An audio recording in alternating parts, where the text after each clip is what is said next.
Dahil sa sobrang tarik ng daanan at saka napaka rough road, mas pipiliin na lang namin na maglakad na lang muna siguro.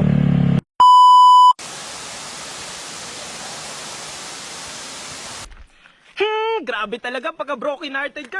Makikita mo. Ito yung mga kasama ko. Sabi lang kayo ha. Broken hearted kasi to, kaya nag-aaya ng nature, healing by nature. Tuloy, nadamay kami. Yan.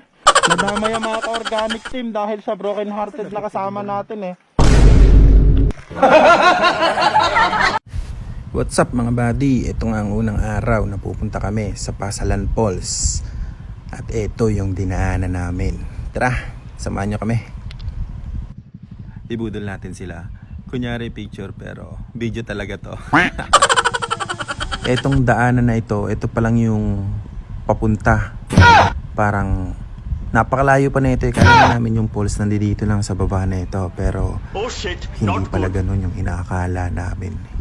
Kasi yung falls nandun sa pinakakabila pa ng bundok na yun, natatanaw nyo na yan, nandyan yung falls sa likod nyan. So napakahabang lakaran talaga na ito, almost 4 na oras, 3 hanggang 4 na oras. Pero exciting naman, kaya tara, sumubay ka. A few moments later. Dahil sa sobrang tarik ng daanan at saka napaka rough road, mas pipiliin na lang namin na maglakad na lang muna siguro. Paparking namin yung mga motor namin dito. Ay na broken na rin Kapag lahat. broken hearted ka, damay-damay na. Broken na din yung Yan. lahat no. Ayan, ito yung mga nakiramay. Ito kasi. Yan. Sinabihan ka na kasi, di ba? Oo nga eh. Bakit pinagpatuloy mo pa? Hindi na daanan namin yan.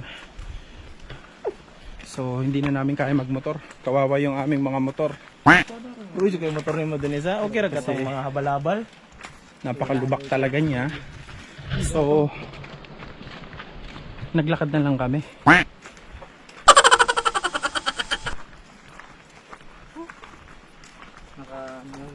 Abot ro dito din eh. First time na ako maabot din eh. Dati pangarap ko na to eh. Oh, Kaya ngayon natuloy na. tignan nyo, ang ganda.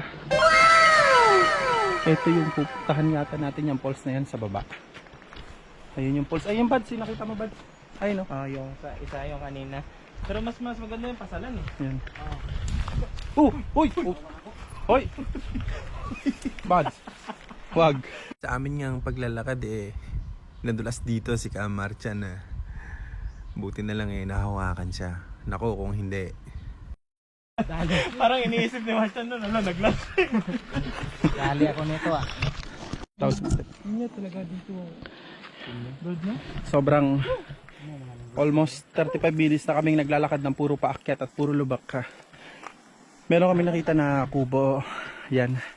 Umistop muna kami dito saglit para magpahinga.